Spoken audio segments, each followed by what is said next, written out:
Hi everybody, this is Ravi Nallapareddy from precision academy. ఈరోజు ప్రాథమిక హక్కుల్లో article 21 చాలా ముఖ్యమైన ఆర్టికల్. ఇది ఒక ఫౌండేషన్ లాంటిది కాన్స్టిట్యూషన్కి. రైట్ టు లైఫ్, దాని గురించి తెలుసుకుంటాం. సో చూడ్డానికేమో చాలా చిన్నగా ఉంటుంది, ఇంతే ఆర్టికల్ అంతా కలిపి. కానీ నేను ఈరోజు ఫుల్ సెషన్ దీని మీద చేస్తాను. నో పర్సన్ అన్నాడు కదా, పర్సనా సిటిజనా చూసుకోవాలి మనము. No person shall be deprived of his life or personal liberty except according to procedure established by law. అంటే అందరి వ్యక్తులకు ఇచ్చేసాం ఇది. మన సిటిజన్స్ అనే కాదు, పౌరులకే కాదు, పౌరులు కాకపోయినా కానీ వాళ్ళకి డిప్రైవ్ చేయకూడదు life and personal Liberty. Life and personal Liberty. So లైఫ్ని తీయడానికి లేదు. మనిషి జీవితం అన్నిటికంటే ముఖ్యమైనది. దాన్ని మనము హరించడానికి వీలు లేదు. అలాగే పర్సనల్ లిబర్టీ, ఈ ఓన్లీ రైట్ టు లైఫ్ అనుకుంటాం కానీ రైట్ ఫర్ పర్సనల్ లిబర్టీ కూడా ఉంది దీంట్లో. ఎప్పుడు చేయొచ్చు? Except according to procedure established by లా. ఒక చట్టం ద్వారా నిర్దేశించిన పద్ధతి ప్రకారం చేయొచ్చు అని అర్థం. పద్ధతి ప్రకారం తప్ప వేరే విధంగా హరించడానికి వీలు లేదు. ఇక్కడ మనము ప్రొసీజర్ ఎస్టాబ్లిష్డ్ బై లా, ఇది చాలా ముఖ్యమైన విషయము. డ్యూ ప్రాసెస్ ఆఫ్ లా అనలేదు, ప్రొసీజర్. మన కాన్స్టిట్యూషన్ మేకర్స్ ఇట్లా చేశారు, ఎస్టాబ్లిష్డ్ బై లా. సో తర్వాత నేను దీని గురించి ఇంకొంచెం డీటెయిల్డ్గా కేస్ లాస్లో ఎక్స్ప్లెయిన్ చేయడం జరుగుతుంది. ఈ రెండింటి మధ్య తేడా కూడా నేను బాగా క్లియర్గా ఎక్స్ప్లెయిన్ చేస్తాను. Due process of law and procedure established by law. So తర్వాత ఆర్టికల్ 21A ఒకటి పెట్టారు. ఇది the state shall provide free and compulsory education, అంటే ఉచిత నిర్బంధ విద్య to all children of the age of 6 to 14, 6 నుంచి 14 మధ్యలో. Such manner as the state may by law determine. 14 సంవత్సరాల బాలలకు, 6 నుంచి 14 సంవత్సరాల బాలలకు ఉచిత నిర్బంధ విద్యను అందించాలి అనేది దీని సారాంశం. అంటే ఎడ్యుకేషన్, రైట్ టు ఎడ్యుకేషన్ కూడా ఒక రైట్ టు లైఫ్ కిందికి వస్తుంది అని కోర్టులు చెప్పడం, దాన్ని బేస్ చేసుకొని ఇట్లాంటివి యాడ్ చేస్తూ రావడం జరిగింది. అలాగే కొన్ని ఇంటర్ప్రిటేషన్లో కూడా ఉన్నాయన్నమాట, వేరే వేరే ఈ రైట్ టు లైఫ్ అంటే ఏంటి అని. మనం ఏం చేద్దామంటే చట్టాలు చూద్దాము. Landmark judgments. So AK Gopalan versus state of Madras, ఇది చాలా ఇంపార్టెంట్ కేసు. ఇది ఆయనకి ఏమైంది, 1950లో ఫేమస్ కమ్యూనిస్ట్ లీడర్ అతన్ని డీటైన్ చేశారు మద్రాస్ జైల్లో. Preventive detention act, PD act. నేను ఆర్టికల్ 22 చెప్పేటప్పుడు దీని గురించి చెప్పాను. దాన్ని ఛాలెంజ్ చేశారనమాట, నన్ను ఇట్లా రైట్ టు లైఫ్ కింద, లిబర్టీ కింద నా హక్కుల్ని హరించారు ఇట్లా ప్రివెంటివ్ డిటెన్షన్ చేసి అని. కంటెన్షన్ ఏంటి? Whether prevention of the provisions of the preventive detention act 1950 or violation of fundamental rights 13, 19, 21, 22 వీటి ప్రకారము వైలేట్ అయిందా అని క్వశ్చన్. అంటే ఆ యాక్టే ప్రొవిజన్స్ ఉన్నాయి కొన్ని ప్రివెంటివ్ డిటెన్షన్ యాక్ట్లో, అవి వైలేట్ అయినాయా అని. వర్డిక్ట్ ఏమొచ్చింది? ఆ యాక్ట్ వైలేట్ చేసిందా లేదా అనేది పట్టించుకోలేదు వాళ్ళు. ఆ యాక్ట్లో ఏ ప్రొసీజర్ అయితే ఫాలో కమ్మని చెప్పారో ఆ ప్రొసీజర్ ఫాలో అయ్యారా లేదా ఇతన్ని అరెస్ట్ చేసేటప్పుడు, డిటైన్ చేసేటప్పుడు అనేది మాత్రమే చూశారు. Examine that he was detained according to the procedure established by law. And rejected his argument. వాళ్ళు ఇక ఫండమెంటల్ రైట్లో ఏమనుంది, ప్రొసీజర్ ఎస్టాబ్లిష్డ్ బై లా ప్రకారము లైఫ్ అండ్ లిబర్టీని మనము కట్టేలు చేయొచ్చు అని ఉంది కదా, కాబట్టి ఆ ప్రొసీజర్ ప్రకారమే చేశారు, సరిపోయింది. Supreme court at that point of time believed that each article was separate in the Indian constitution. అప్పుడు ఎట్లా చేశారు, ఇనిషియల్ ఇయర్స్లో వచ్చింది కదా ఇది, ఈ ఏ ఆర్టికల్కి ఆ ఆర్టికల్ చూసుకొని ఓకే ప్రొసీజర్ ఎస్టాబ్లిష్డ్ బై లా ఉంది కదా ఇక్కడ, సరిపోయింది అనుకున్నారు. తర్వాత కొంత ఇంటర్ప్రిటేషన్ మారింది. సో ఒకటి మాత్రమే కాదు, 2-3 కూడా కలిపి చూసి ఆలోచించాలి అని చెప్పి తర్వాత చెప్పడం జరిగింది. అది ఎప్పుడు జరిగింది, Maneka Gandhi versus union of India, అది కూడా ఒక ల్యాండ్ మార్క్ జడ్జిమెంట్. అక్కడ ఏమైంది, వాళ్ళకి రీజనల్ పాస్పోర్ట్ ఆఫీసరు ఒక లెటర్ ఇచ్చారనమాట మనేకా గాంధీకి. She was asked to surrender her passport. అది ఆమె వెళ్ళింది. ఆమె కోర్టుకి వెళ్ళేసరికి అప్పుడు కోర్టు ఇంకొక రకంగా ఇంటర్ప్రిట్ చేశారనమాట రైట్ టు లైఫ్ విషయంలో. Right to go abroad is part of right to personal Liberty. Article 21 ప్రకారం పర్సనల్ లిబర్టీ ఉంది కదా, దాని ప్రకారం వేరే దేశాలకు వెళ్ళడం కూడా పర్సనల్ లిబర్టీ కిందకి వస్తుంది. Procedure followed by passport office is unjust and inadequate. ఇక్కడ చాలా ఇంపార్టెంట్ అబ్జర్వేషన్, మీరు చూడండి. ఆ ప్రొసీజర్ ఫాలో అయినారు వాళ్ళు, చట్టం ప్రకారం ఏ ప్రొసీజర్ ఉందో అది ఫాలో అయినారు, కానీ ఆ ప్రొసీజరే అన్జస్ట్ అని చెప్పేశారు ఇప్పుడు. So article 21 is not to be red in isolation. ఇంకొక ఇంపార్టెంట్ అబ్జర్వేషన్ ఏంటి, ఆర్టికల్ 21 ఒక ఐసోలేషన్లో ఒక దాన్ని మాత్రమే చదవకూడదు, ప్రొసీజర్ ఎస్టాబ్లిష్డ్ బై లా ఉంది కాబట్టి తీసేసుకున్నాము అని కాకుండా all violations and procedural requirements under 21 are to be tested for article 14. ఈ ఈక్వాలిటీకి సంబంధించి అది కూడా ఆ టెస్ట్ కూడా ఉండాలి. మళ్ళీ ఆర్టికల్ 19 కూడా చూసుకోవాలి. సో ఈ 3 కలిపే 14, 19, 21 ఈ 3 కలిపి చూడాలి అన్నారనమాట. దేనికి దానికే చూడకూడదు, ఇది ఒక గోల్డెన్ ట్రయాంగిల్ లాంటిది. సో ఈ 3టిని కలిపి మీరు ఇంటర్ప్రిట్ చేయాలి తప్పించి సపరేట్గా చేస్తే కాంటెక్స్ట్ అర్థం కాదు, మీకు కంప్లీట్గా అర్థం కాదు అని చెప్పి వాళ్ళు ఈ రకమైన ఇంటర్ప్రిటేషన్. సో ఐసోలేషన్లో చేయకూడదు ఈ ఆర్టికల్గా article. Due process of law అనేది లేదు మన కాన్స్టిట్యూషన్లో, రాజ్యాంగంలో లేకపోయినా అది ఇంట్రడ్యూస్ చేశారు. ఈ కేసులలో ఏం చెప్పారు, ఆ యాక్టే తప్పు అన్నారు, ఆ ప్రొసీజర్సే తప్పు. Right to go abroad is part of right to personal Liberty అని కూడా, బయటకు వేరే దేశాలకు వెళ్ళడం కూడా పర్సనల్ లిబర్టీ కిందకి వస్తుంది. అదొక ఇంటర్ప్రిటేషన్. 3 ముఖ్యమైనవి వీళ్ళు మనేకా గాంధీ కేసులో చేశారు.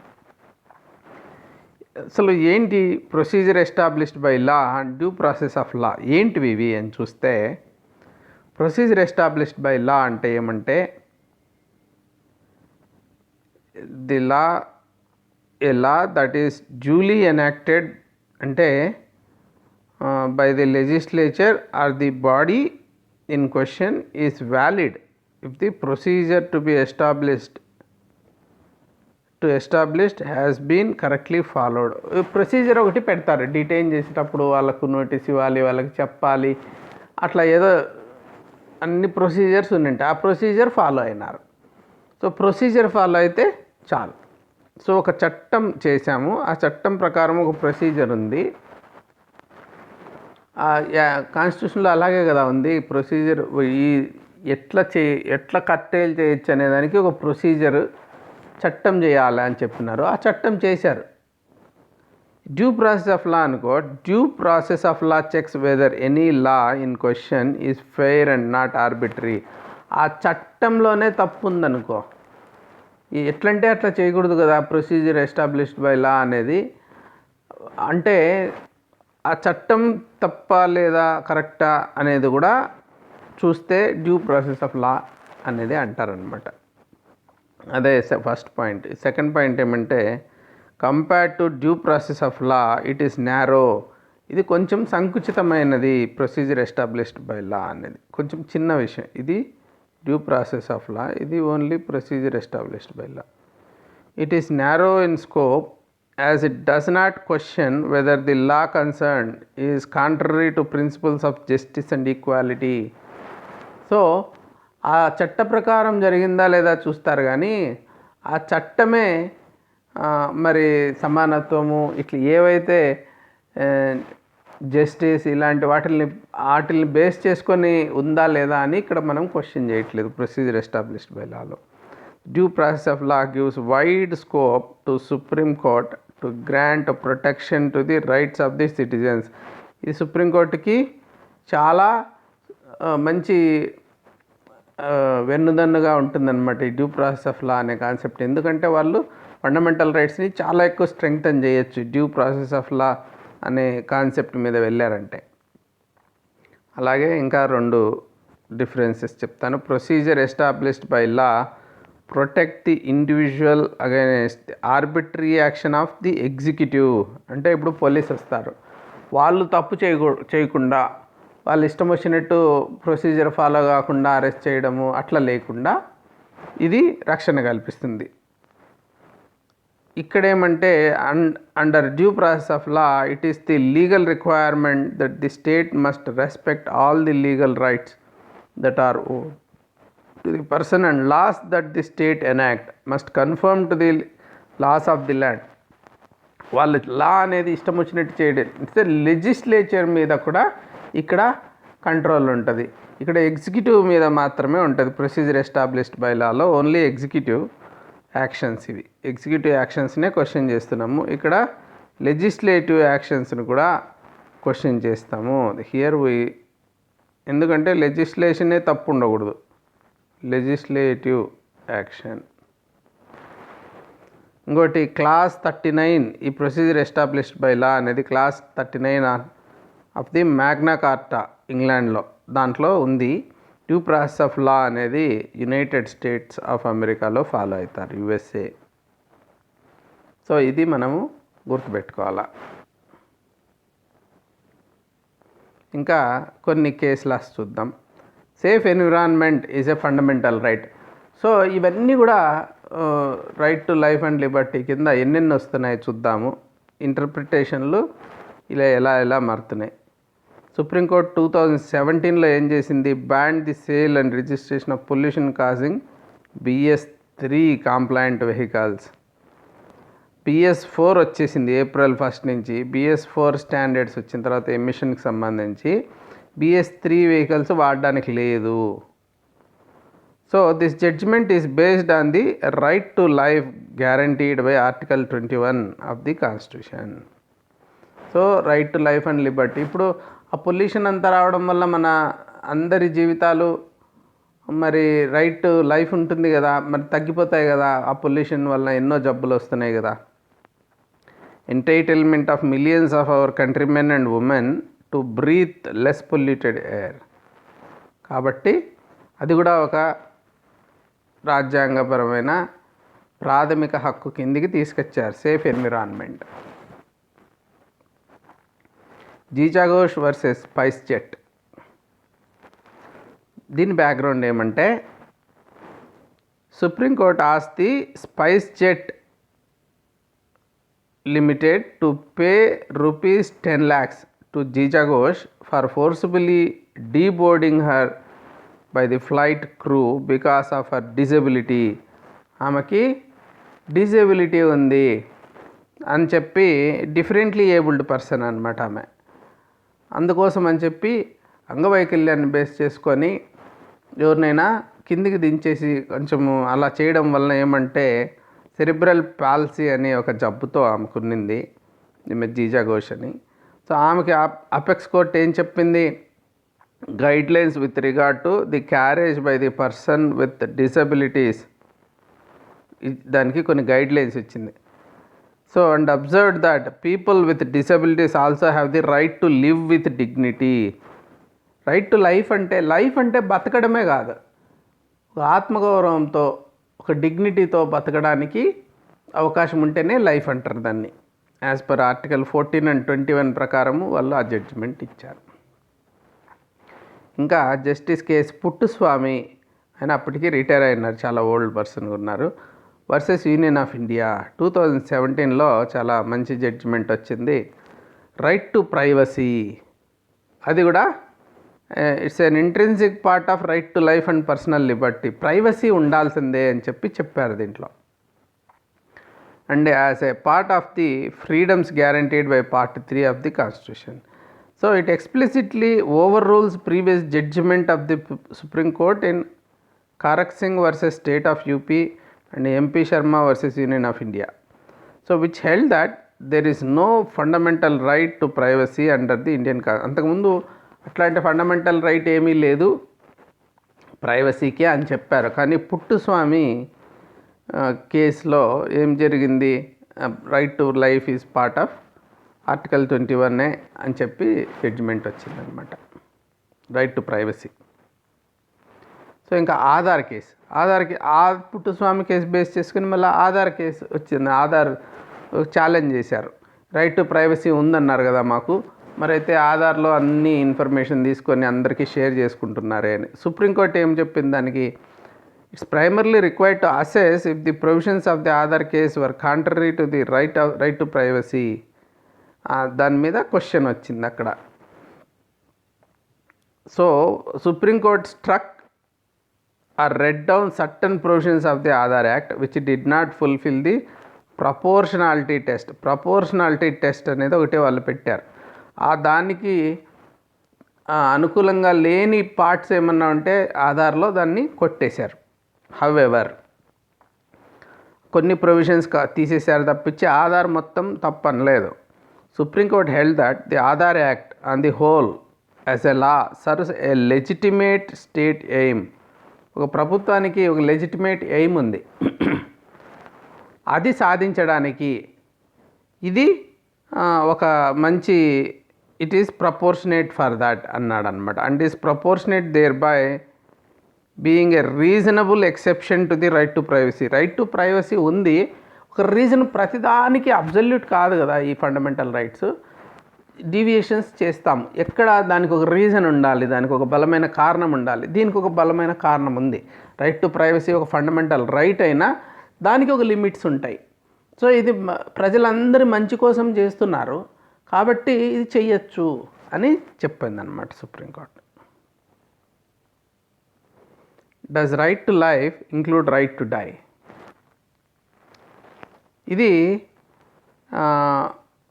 సల్లేఖన అని ఒక ప్రాక్టీస్ ఉంది, ఈ జైన్ రిలీజియస్ ప్రాక్టీస్ అనమాట. ఇది వాలంటరీ ఫాస్టింగ్ టు డెత్, అదొక రిలీజియస్ ప్రాక్టీస్. అది వాళ్ళు ఏం చేస్తారు, ఏం తినకుండా అలాగా చనిపోవడం చేస్తారనమాట. Voluntary fasting to death, gradually reducing the intake of food and liquids, మెల్లిమెల్లిగా తగ్గించుకుంటూ వెళ్ళిపోయి they will end their life.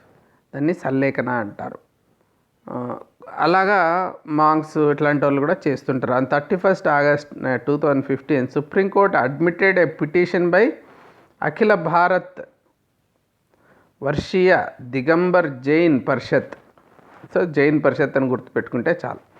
Granted leave. వాళ్ళు ఏం చేశారు, అంతకుముందు వేరే కోర్టులో, హైకోర్టులో లేదు ఇది తప్పు, ఇది సూసైడ్ కిందకి వస్తుంది, ఇలా చేయడానికి లేదు అని జడ్జిమెంట్ వచ్చింది. దాన్ని లీవ్ గ్రాంట్ చేశారు. State the decision of high court and lifted the ban on this practice. ఈ ప్రాక్టీస్ మీద బ్యాన్ వస్తే దాన్ని తీసేశారు.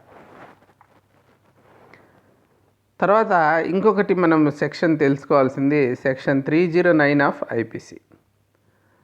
So attempt to commit suicide. Whoever attempts to commit suicide and does any act towards the commission of such offence shall be punishable with simple imprisonment for a term which may extend to 1 year. 1 సంవత్సరం jail శిక్ష, simple imprisonment. So అలాంటిది విధించవచ్చు ఎవరైనా suicide commit చేసుకోవాలని try చేస్తే అన్నారు article 309 ప్రకారం. కానీ mental health care act 2017 అని కొత్తగా వచ్చింది. అది 18 జూలైలో ఇంప్లిమెంట్ అయింది. Notwithstanding anything contained in Section 309 of the Indian Penal Code, any person who attempts to commit suicide shall be presumed, unless proved otherwise, to have severe stress. ఇప్పుడు ఎవరైనా suicide చేసుకోవాలనుకుంటే వాళ్ళని జైల్లో పెట్టి శిక్షించేది కాదు, వాళ్ళు ఎందుకు ఆ పరిస్థితి వచ్చింది, వాళ్ళు ఎంత సివియర్ స్ట్రెస్లో ఉన్నారు అనేది ఆలోచించాలి. Shall not be tried and punished under the said code. So వాళ్ళని పనిష్ చేయకూడదు, వాళ్ళని అలాంటి బాధలో ఉన్నారు కాబట్టి వాళ్ళకి ఏమైనా హెల్ప్ చేయాలి, వాళ్ళని జైలుకు పంపించేది పనిష్ చేసేది రైట్ కాదు అని చెప్పి. అదొక మెంటల్ హెల్త్ ప్రాబ్లం. డిప్రెషన్ వస్తుంది, సూసైడ్ చేసుకోవాలనుకుంటాడు, it's a mental health problem. జైల్లో పెట్టడం ఏంటి దానికి, అది తప్పు. సో వాళ్ళకి ఫస్ట్ ఆ మెంటల్ హెల్త్ని మనము సాల్వ్ చేయాలి, వాళ్ళని హాస్పిటల్లో పెట్టాలి, వాళ్ళకి ట్రీట్మెంట్ ఇవ్వాలి, అంతే తప్పించి ఇట్లా జైల్లో పెట్టడం అనేది తప్పు అని చెప్పి ఒక మానవతా దృక్పథంతో ఒక కొత్త చట్టం తీసుకురావడం జరిగిందన్నమాట. సో సుప్రీంకోర్టు కూడా సూసైడ్ వాటికి వ్యతిరేకంగా, అంటే వాళ్ళని మానవతా దృక్పథంతో చూడాలి, ఒక శిక్ష వేయడము తప్పు చేశారు, నేరం చేశారు అన్నట్టు కాదు అన్నట్టు దృక్పథంలో ఒక మార్పు వచ్చిందనమాట. తర్వాత యూథనేషియా, కారుణ్య మరణం. ఇదేంటి? కామన్ కాజ్ అనే ఒక ఎన్జిఓ ఆర్గనైజేషన్ వెళ్ళారనమాట కోర్టుకి. Judgement has paved the way for the terminally ill patients. Terminally ill, ఇంకా వాళ్ళు ఇంకా బాగుపడేది ప్రస్తుతం ఉన్న మెడికల్ అడ్వాన్స్మెంట్స్ బేస్ చేసుకొని ఏమీ చేయలేము, ఇది ఇంకింతే అనే కేసులు కొన్ని ఉంటాయి. వాళ్ళు కావాలంటే చనిపోవడానికి ప్యాసివ్ యుథనేషియా తీసుకోవచ్చు, అండర్ లివింగ్ విల్ అంటారు దాన్ని. అంటే వాళ్ళు మంచి కండిషన్స్లో ఉన్నప్పుడే, మెంటల్ కండిషను, నేను చనిపోవడానికి ఇష్టపడుతున్నాను, నాకు ఇంకా ఈ వెంటిలేటరు అవి దాంట్లో పెట్టకండి నన్ను, ఎనఫ్ ఈజ్ ఎనఫ్ అని వాళ్ళు చెప్పచ్చు, చెప్తే ఫాలో కావాలి. అది యూథనేషియా అది అనేది కూడా అలౌ చేశారనమాట. ఈ కామన్ కాజ్ వాళ్ళు ప్యాసివ్ యూథనేషియాని అలౌ చేశారు. తర్వాత కూనాల్ సాహా వర్సెస్ ఏఎంఆర్ఐ హాస్పిటల్ అనే చాలా ఇంపార్టెంట్ కేసు ఇది. చాలా సంవత్సరాల పాపం ఆయన ఫైట్ చేశారు. ఆయన భార్య అంటే ఇది హెల్త్ కేర్ అనేది కూడా ఫండమెంటల్ రైట్ కింద, right to life and Liberty. Life ఎట్లుంటుంది, మంచి హెల్త్ ఉంటేనే కదా లైఫ్ ఉంటుంది మనకి. సో ఒక వర్డ్ని ఎంతగా ఇంటర్ప్రిట్ చేస్తారో చూడాలి మీరు. రైట్ టు లైఫ్ అంటే దాంట్లోనే చనిపోయే హక్కు కూడా హిడెన్గా ఉంది. లేకంటే రైట్ టు లైఫ్ అంటే రైట్ ఫర్ గుడ్ లైఫ్, తర్వాత పొల్యూషన్ ఫ్రీ లైఫ్, ఇలాంటివన్నీ ఇంటర్ప్రిటేషన్స్ దాంట్లో వస్తున్నాయి అన్నమాట. ఇప్పుడు మరి క్రాకర్స్ కాలుస్తారు, పొల్యూషన్ వస్తుంది, లేకంటే ఎన్విరాన్మెంట్ పొల్యూషన్స్ ఉన్నాయి, ఎయిర్ పొల్యూషన్స్ ఉన్నాయి, ఇవన్నీ కూడా. So BS3 vehicles, BS4 vehicles, ఇదంతా ఇంటర్ప్రిటేషన్ పెరుగుతూ వస్తుంది. The apex court verdict established gross dereliction of duty by doctors in a high profile case of medical negligence. So చాలా ఎక్కువ ఉంది మెడికల్ నెగ్లిజెన్స్ ఇండియాలో. ఏదో చేసేస్తారు, వాళ్ళు ప్రాపర్గా ట్రీట్మెంట్ ఇవ్వరు. Launched over the death of Anuradha Saha, ఆయన వైఫ్ ఈమె Anuradha Saha, US based psychologist, ఆమె PhD చేస్తున్నది అప్పుడు, who had been wrongly treated by doctors in Kolkata. Mark the highest compensation. ఆయన కునాల్ సాహా వెళ్ళేసరికి ఆయన చాలా హైకోర్టులో దొరకలేదు, మళ్ళీ సుప్రీంకోర్టుకు కూడా వెళ్ళారు. Highest compensation ever ordered in a case of medical negligence. So 5.96 crores ఇవ్వాలి కాంపన్సేషన్ అని చెప్పారు. విత్ ఇంట్రెస్ట్ కూడా కలిపి 11 కోట్లు ఇవ్వాల్సి వచ్చింది. అంటే ఆ జడ్జిమెంట్ తర్వాత నుంచి చాలా టైం పట్టింది. అతనికి అది జరిగిన తర్వాత, ఇన్సిడెంట్ జరిగిన తర్వాత. కాబట్టి కాంపెన్సేషన్ విత్ ఇంట్రెస్ట్ 11 కోట్లు ఇవ్వాల్సి వచ్చింది ఈ కునాల్ సాహాకి. సో హాస్పిటల్స్కి వాళ్ళకి కొంచెం భయం ఉంటుంది ఇప్పుడు మెడికల్ నెగ్లిజెన్స్కి సంబంధించి, because it's a fundamental right. మనకు రైట్ టు లైఫ్ ఒక ఫండమెంటల్ రైట్ కాబట్టి ఆ లైఫ్ ఆ నెగ్లిజెన్స్ వలన పోయింది కాబట్టి ఇంత శిక్ష వేయాల్సి వస్తుంది. సో ఇంకా ఆర్టికల్ 21A అని చెప్పాను కదా, రైట్ టు లైఫ్కి సంబంధించిందే, రైట్ టు లైఫ్ అండ్ లిబర్టీకి సంబంధించి ఆర్టికల్ 21A పెట్టారు ఎడ్యుకేషన్కి సంబంధించి, కంపల్సరీ ఎడ్యుకేషన్. దీని ప్రకారం ఫ్రీ అండ్ కంపల్సరీ ఎడ్యుకేషన్, దీని కొన్ని డీటెయిల్స్ ఏమున్నాయి ఆ చట్టంలో, రైట్ టు ఎడ్యుకేషన్ యాక్ట్. తర్వాత బెంచ్ మార్క్ మ్యాండేట్ అంటే ప్యూపుల్ టీచర్ రేషియో, అంటే ఇంతమంది టీచర్లు ఉండాలా, ఇంతమంది స్టూడెంట్స్కి, ఇట్లా క్లాస్ రూమ్స్, ఇన్ని క్లాస్ రూమ్స్ ఉండాలా, టాయిలెట్స్ సపరేట్ ఉండాలి గర్ల్స్కి బాయ్స్కి, తాగడానికి నీళ్ళు ఉండాలి, ఇలాంటివన్నీ కూడా నిర్దేశించారు ఈ right to education act. So quantity and quality of teachers, వాళ్ళ టీచర్స్కి ఏ క్వాలిఫికేషన్స్ లేకుంటే ఎంత మాత్రం ఎక్స్పీరియన్స్ ఉండాలి, ఎలా చెప్పాలి వాళ్ళు. Zero tolerance against discrimination, harassment, పిల్లల్ని హెరాస్ చేయకూడదు, డిస్క్రిమినేట్ చేయకూడదు. సో ఇది రైట్ ఎడ్యుకేషన్ యాక్ట్ 2009లో. ఇంకా కొన్ని ఉన్నాయి. సో ఆల్రౌండ్ డెవలప్మెంట్ ఎన్షూర్ చేయాలి చిల్డ్రన్కి. Improving learning outcomes to minimise detention. So లేకుంటే అదే 7వ క్లాస్లోనే 4 ఏళ్ళు ఉండిపోవడం అట్లా కాకుండా వాళ్ళకి లెర్నింగ్ పెరగాల. Monitoring compliance to RTE norms. RTE కొన్ని నామ్స్ పెట్టింది రైట్ టు ఎడ్యుకేషన్లో యాక్ట్లో. దాని ప్రకారము మానిటర్ చేస్తూ ఉండాలి అవన్నీ ఉన్నాయా అని. Right to education act is justiciable, కోర్టుకి వెళ్ళచ్చు. ఎందుకు? ఇదొక ఫండమెంటల్ రైట్ కాబట్టి ఇక్కడ ఏం చెప్తున్నారు, దిస్ ఈజ్ జస్టిసబుల్ అని చెప్తున్నారు. Creating inclusive space for all, అంటే 25% quota weaker sections, economically socially weaker sections కోసం. ఇంకా ఒక కాంప్రహెన్సివ్గా చెప్తాను ఏమేమి ఇంతవరకు supreme court right to life and liberty అని ఉంది కదా, దాని కిందకి ఏమొస్తాయో చెప్పింది. అవన్నీ లిస్ట్ నేను చదువుతాను. Right to live with human dignity. Life అంటే లైఫ్ను మనం ఏమని అర్థం చేసుకోవాలా, రైట్ ఏదో ఒక లైఫ్ ఉంటే సరిపోదు, విత్ డిగ్నిటీ ఉండాలా అని. రైట్ టు డీసెంట్ ఎన్విరాన్మెంట్ అంటే pollution free water, air, hazardous industries నుంచి వీటన్నిటి నుంచి కూడా రక్షణ ఉండాలా. అప్పుడే డీసెంట్ ఎన్విరాన్మెంట్ ఉంటేనే రైట్ టు లైఫ్ ఉన్నట్టు అని. రైట్ టు లైవ్లీహుడ్ కూడా వచ్చింది. అంటే బతకాలంటే తినాలంటే ఏమైనా బతుకుదెరువు ఉండాలి కదా, బతకాలంటే బతుకుదెరువు కూడా ఉండాలి. ఏమి ఆదాయం లేకుండా మనము ఏం కొనుక్కోగలం, ఏం తినగలం, ఎలా బతుకుతాం. Right to privacy. So Puttaswamy case చెప్పాను కదా, ప్రైవసీ కూడా ఉండాలి. రైట్ అప్పుడే డిగ్నిటీ ఉంటుంది మనకి, ఇట్లా మన ప్రైవసీని హరించకూడదు.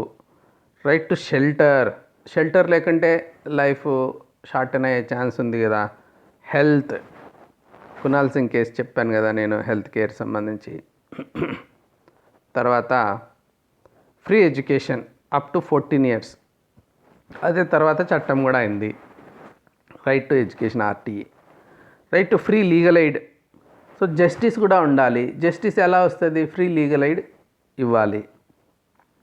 రైట్ అగైనెస్ట్ సాలిటరీ కన్ఫైన్మెంట్, అంటే ఒక సాలిటరీ కన్ఫైన్మెంట్ మనకి ఇప్పుడు అర్థమవుతుంది కరోనా వచ్చిన తర్వాత ఎంత కష్టము ఒకటే చోట కన్ఫైన్ అయిపోతాయి.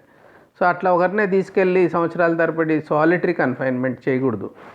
అది కూడా right to life and Liberty కిందకి వస్తుంది. ఈ ఫ్రీ లీగల్ ఎయిడ్లో ఇంకొకటి యాడ్ చేసింటే బాగుండేది. అదేమంటే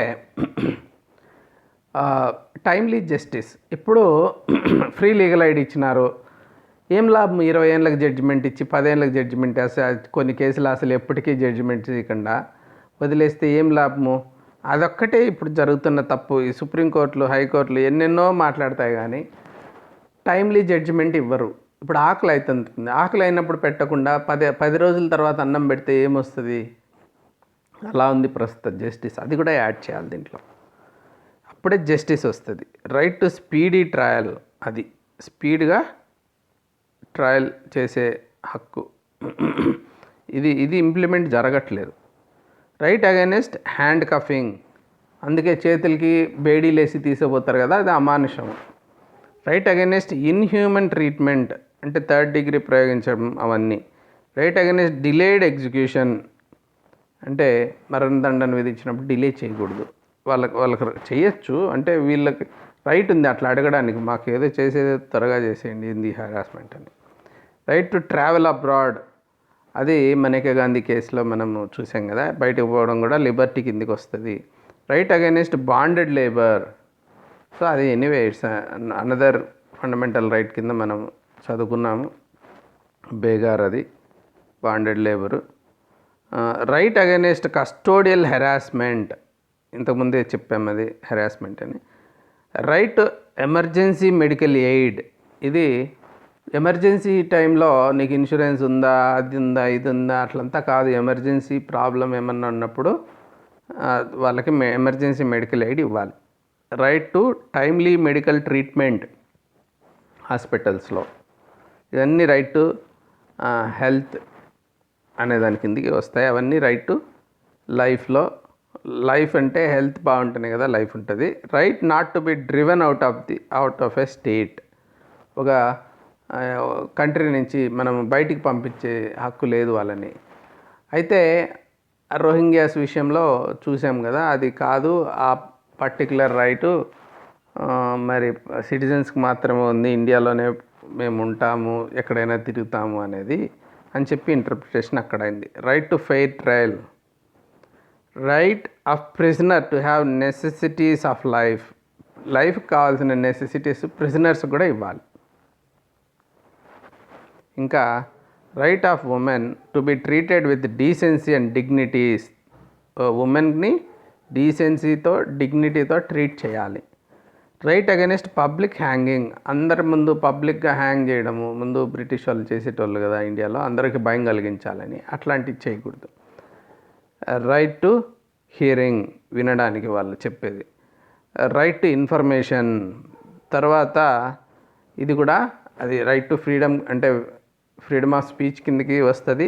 అలాగే ఇక్కడ కూడా అది 2119 కలిపి ఇంటర్ప్రిట్ చేయాలన్నారు కాబట్టి ఇక్కడ నేను చెప్తున్నాను. Right to reputation cannot be sullied అన్నారు కదా, అది. Right of appeal from judgement of conviction, ఎవరికైనా కన్విక్ట్ చేస్తే వాళ్ళు మళ్ళీ అప్పీల్ చేసుకోవచ్చు సెకండ్ ఒపీనియన్ కోసం, అంటే హయ్యర్ కోర్ట్స్కి వెళ్ళొచ్చు అనమాట. Right to social security and protection of the family,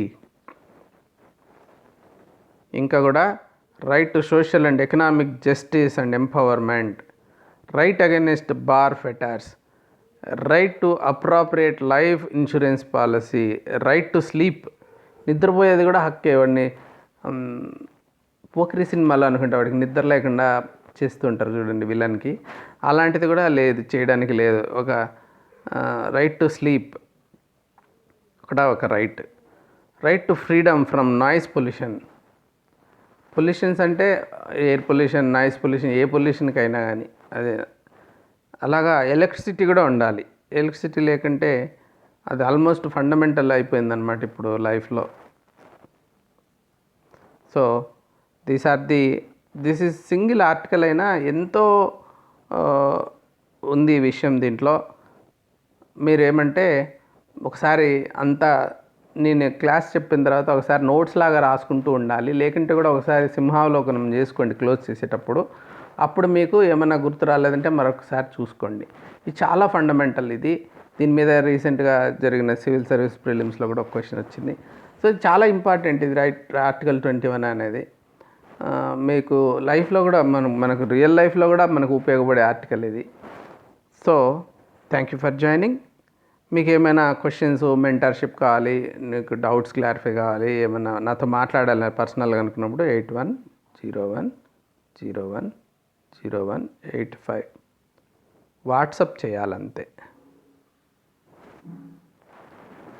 so just WhatsApp చేయండి, నేను ఇమ్మీడియట్గా రెస్పాండ్ అవుతాను. Thank you for joining. Have a good day. Bye.